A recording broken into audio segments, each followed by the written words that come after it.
Chairman McCain, Ranking Member Reed, distinguished members of the committee, thank you for inviting me to join you here today. It's a deep honor.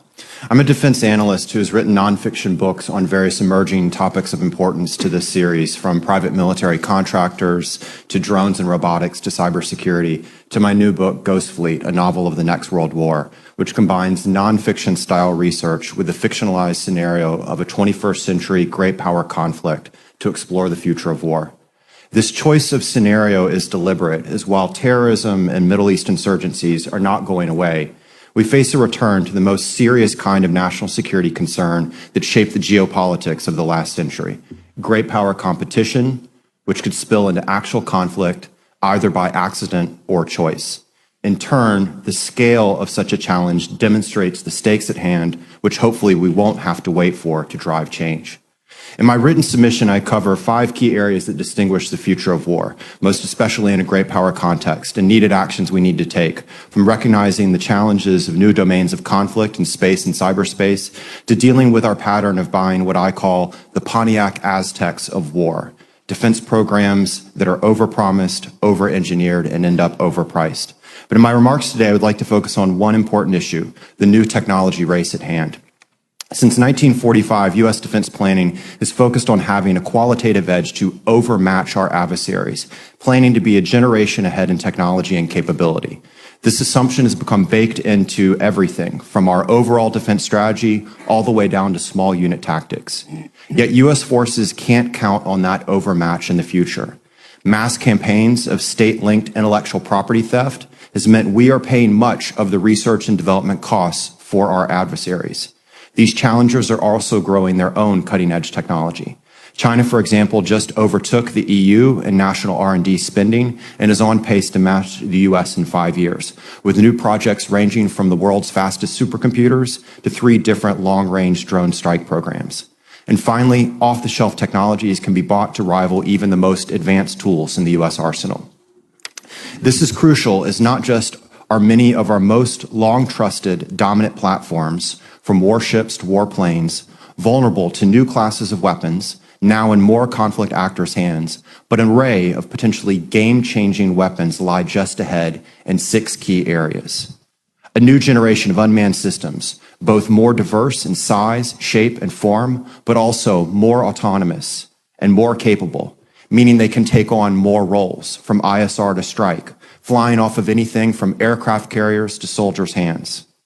Weapons that use not just the kinetics of a fist or the chemistry of gunpowder, but energy itself, ranging from electromagnetic railguns able to fire a projectile 100 miles to new directed energy systems that potentially reverse the cost equations of offense and defense.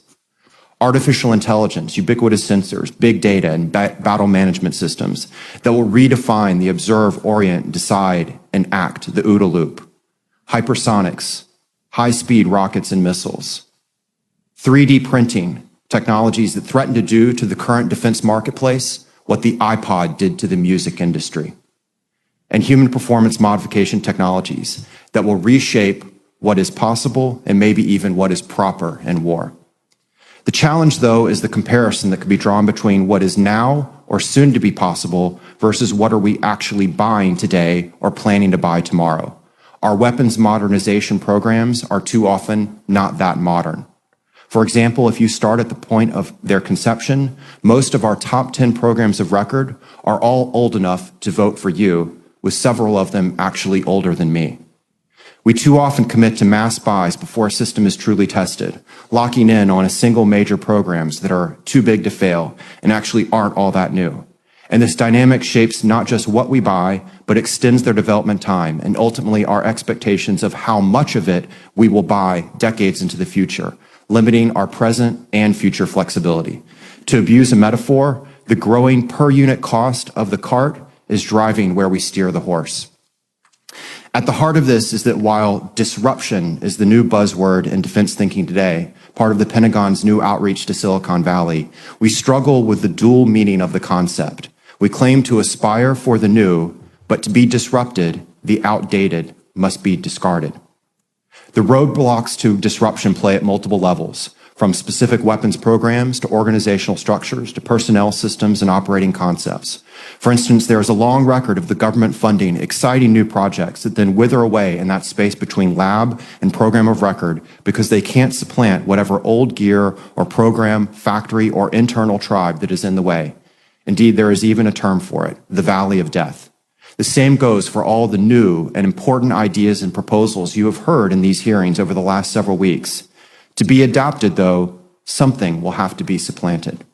As you program for the future, ultimately what you support in the new game changers of not just programs, but also thinking, structures, and organizations, what you eliminate in the old, and what you protect and nurture across that valley will matter more than any single additional plane or tank squeezed into a budget line item or OCO funding.